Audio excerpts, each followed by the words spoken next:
New York City, the city that never sleeps, a gigantic concrete jungle of glass and steel that seems to touch the heavens. But did you know that just 400 years ago, this place was little more than a hilly forest full of beavers and marshland?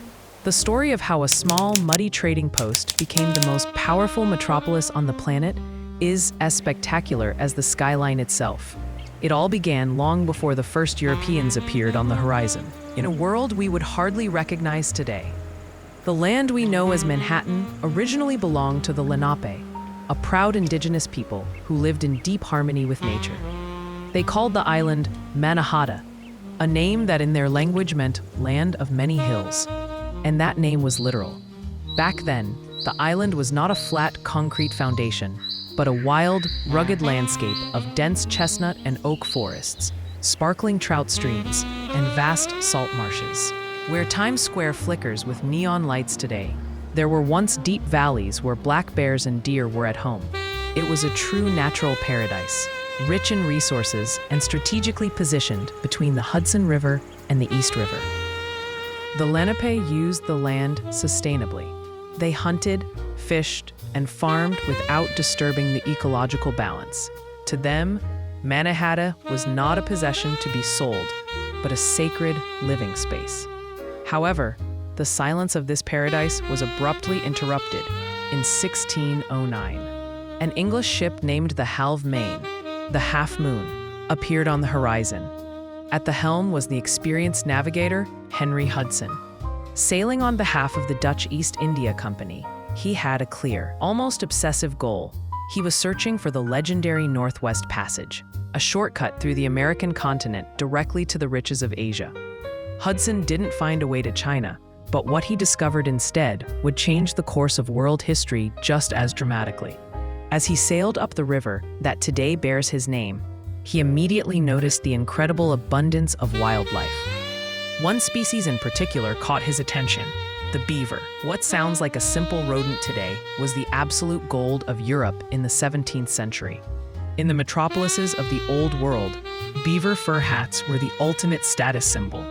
Demand was so gargantuan that beaver populations in Europe were nearly extinct. Hudson realized instantly, Manhattan was not just a strategic harbor, it was a gold mine of fur.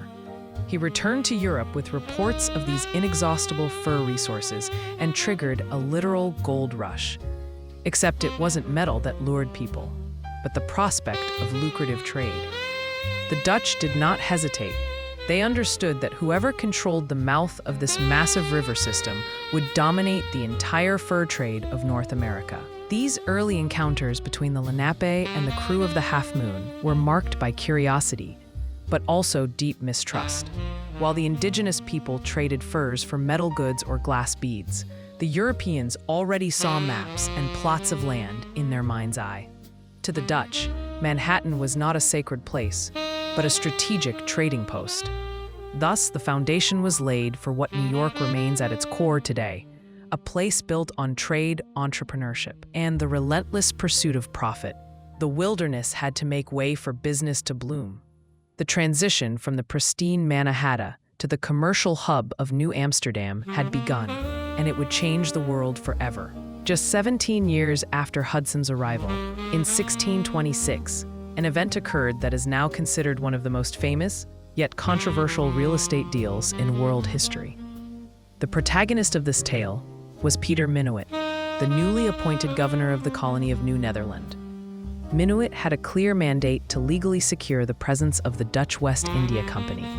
He sought a meeting with the local leaders of the Lenape to officially acquire the land. Legend has it that Minuit offered the indigenous inhabitants goods worth a total of just 60 guilders.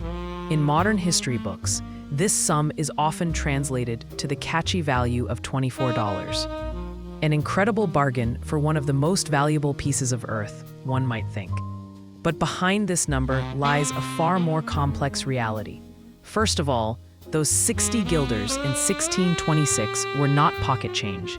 They represented a significant amount of trade goods. Minuit didn't pay with coins, but with valuable utility items. Kettles made of gleaming brass, sharp iron axes, knives, fabrics, and glass beads. For the Dutch, this was a formal sales contract, a legal act that granted them exclusive ownership of the island of Manhattan. They wanted to build fences, erect houses, and exclude everyone else from this land. Yet, this was precisely the origin of a gigantic historical misunderstanding. To the Lenape, the idea that a human could permanently own a piece of the earth was completely foreign. In their culture, the land was like the air or the water, a gift from the Creator, intended for everyone to use.